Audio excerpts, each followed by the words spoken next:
Susanna's 70 Sneezes by Sibyl Hancock, illustrated by Harry Beckoff. Susanna was superstitious. She believed in good luck and bad luck. She had a black cat named Jezebel. But Susanna didn't think her black cat was bad luck. Besides, she always wore a rabbit's foot on a chain around her neck for good luck. Susanna had a problem which she blamed on bad luck. She sneezed almost all of the time. She sneezed so loud and so long that all the neighbors closed their windows and shut their doors. They wanted a little peace and quiet. "Why can't Susanna stop sneezing?" they asked. But Susanna could not stop sneezing. She did not know how, and not one person she asked could tell her what to do. "I have an idea," Susanna said to her cat. "We will travel around the world. Surely we'll meet someone who can tell me how to stop sneezing." And then Susanna had another idea. "I'm going to start counting my sneezes. I want to know how many times I will sneeze before I find out how to stop."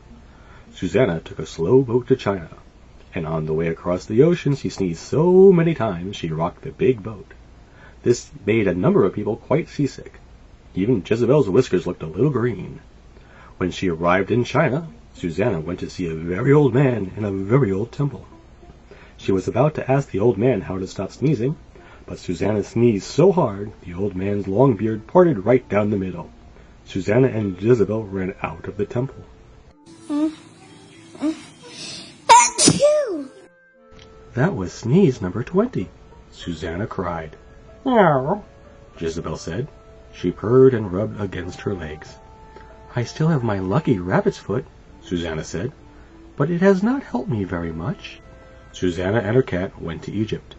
In the tent of a great desert prince, Susanna asked how she could stop sneezing. "Ah," said the prince, "place your finger beneath your nose." But that did not help.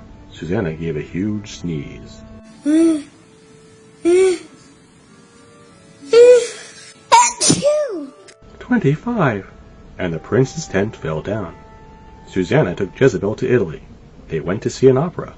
A very large woman sang loudly that Jezebel's fur stood on end.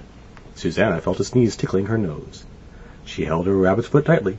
As usual, her luck was bad. Just as the woman sang her highest note, Susanna sneezed. Not just a little sneeze, but her noisiest sneeze ever.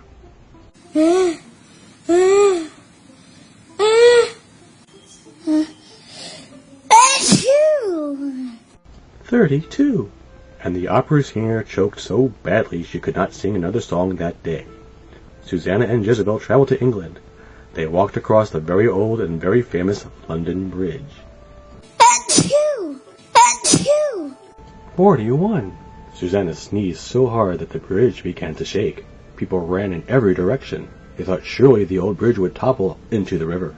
Poor Susanna was so embarrassed. Her sneeze wrecked the London Bridge so badly it would have to be torn down and a new bridge built in its place. Susanna packed her bags and tucked Jezebel under her arm. She set out for Mexico, where the sun was hot and the people were happy.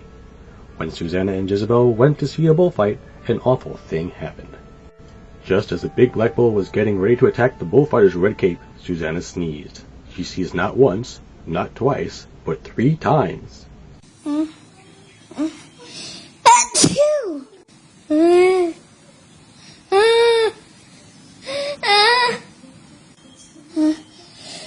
Achoo!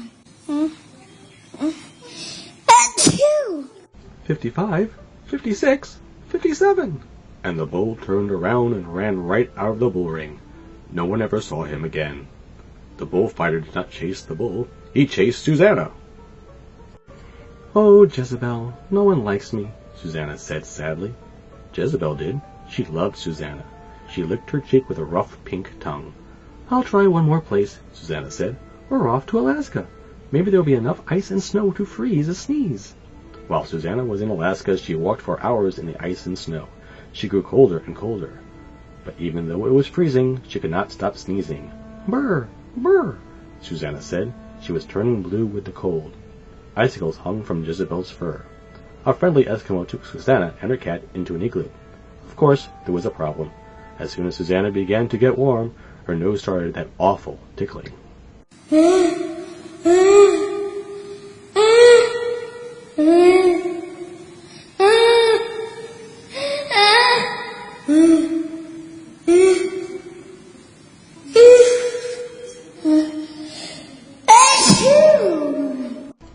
68. The igloo exploded into 100 blocks of ice. I give up, Susanna said. Let's go home. And that is just what they did. Susanna and Jezebel walked up to the steps to their little house. Achoo! 70, Susanna shouted. Here, Jezebel, you can have this. It does not bring me good luck. She took off her rabbit's foot and looped it around Jezebel's neck. Jezebel's nose twitched. Her whiskers quivered. The end.